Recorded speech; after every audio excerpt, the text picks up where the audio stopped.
Hi, this is the craft for the week of May 25th.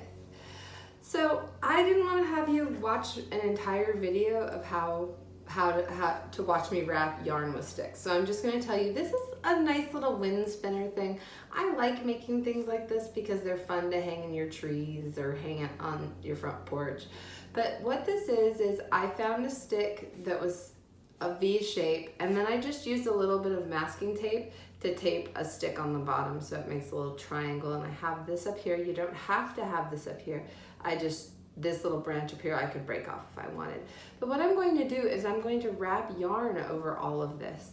So I'm going to start at the very tippy top, and I'm going to have a little bit of a tail, like this much tail, and I'm going to lay it down, put my thumb on top of it because I want to hold on to it.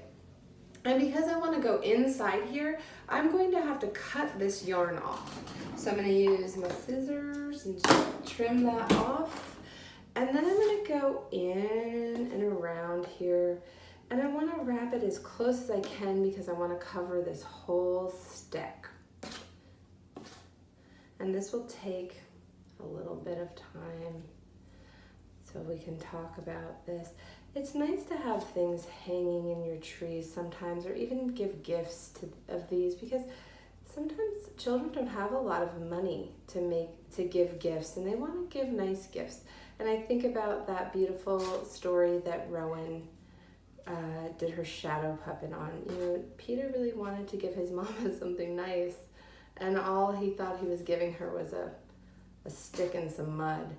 And I think a lot of times children are like, oh, I'm just giving you this goofy thing, or I had to borrow money from somebody else. And I think it's nice to be able to make something. And with Father's Day coming up and different things like that, I don't know, I'm just rambling now because I'm kind of wrapping yarn around the stick here. Maybe I'll just speed this up if I can. Okay, I'm not going to wrap perfectly. I'm sorry, guys. So I'm going to wrap around the tape. I want to make sure that I cover the tape up. So when I come to the tape, I want to make sure that my yarn is really close to the other yarn.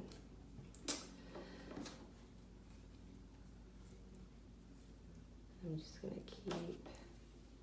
I thought this would be the faster part. I'm sorry.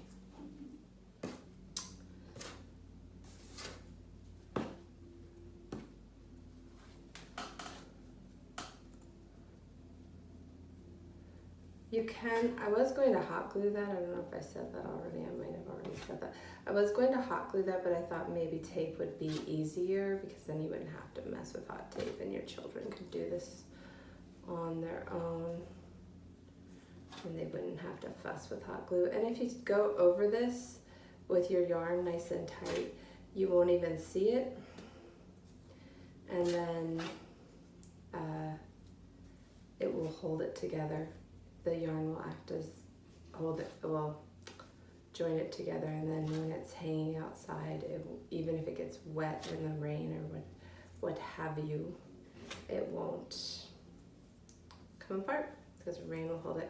And you can use any old yarn. It looks kind of nice if you use different colored yarn because you get all these. I made one once that was lots of little scraps, and it looked pretty interesting because it was so many different colors. All right. Maybe I won't go all the way for this, I'm getting a little caught up in this wrapping. Okay, I'm gonna stop. I'm stopping myself. Give me 1 second. One more wrap. Okay. And then I took some other little sticks, and then I will tie this here. And then once you're all the way around, you can tie this up, and this will hang nicely. Okay, and that is the craft for the week. Thank you.